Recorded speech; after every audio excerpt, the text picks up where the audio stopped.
Digestive system. This is the most prominent organ system in the body. It includes the mouth part, a long alimentary canal, and a pair of salivary glands. Alimentary canal. It is a long and slightly coiled tube with uneven diameter and divisible into three regions: foregut, midgut, and hindgut. Foregut. It includes mouth cavity, pharynx, esophagus, crop, and gizzard. Mouth cavity. Mouth cavity is a small, indefinable space outside mouth, which is surrounded by mouth parts. Hypopharynx divides preoral cavity into a posterior part called salivarium, into which common salivary duct opens, and an anterior part which leads towards mouth as a narrow food passage. Food is crushed and acted upon by the salivary secretion in mouth cavity.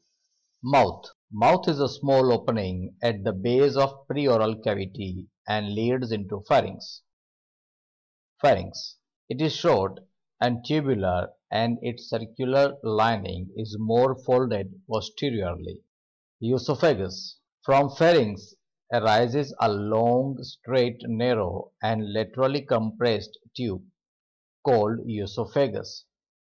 It runs through the neck and enters thorax to merge with crop.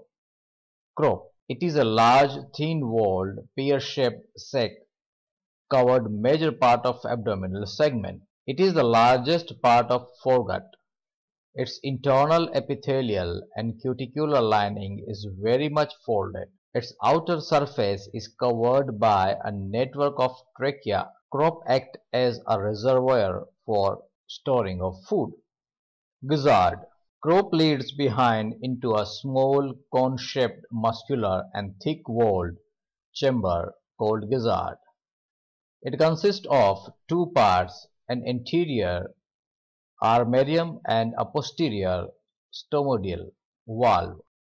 Armarium.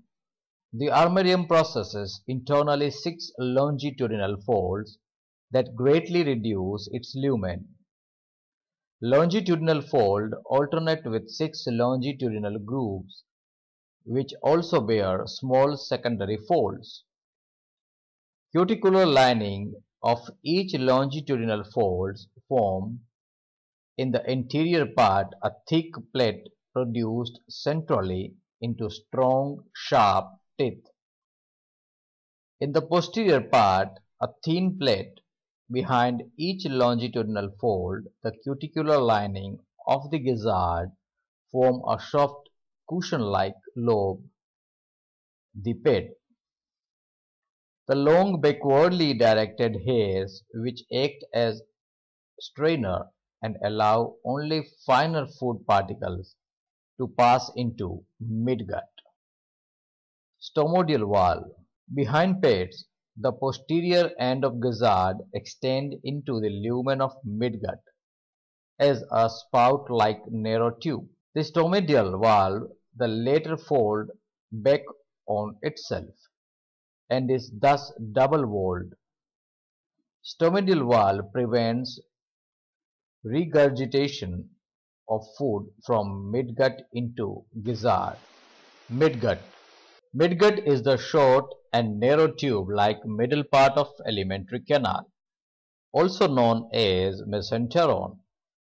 It is internally lined by glandular epithelium and act like true stomach, serving mainly for digestion and absorption. Hepatic ceca. Opening into the anterior end of midgut are 7 or 8 short, narrow, blindly ending hollow tube called hepatic ceca. These are internally lined by epithelium and secrete digestive enzyme. Malpighian tubules. From the junction of midgut and hindgut, 80 to 19 very narrow thread-like yellow color blind tubules projecting freely into hemocoel. These are called Malpighian tubules. Hindgut.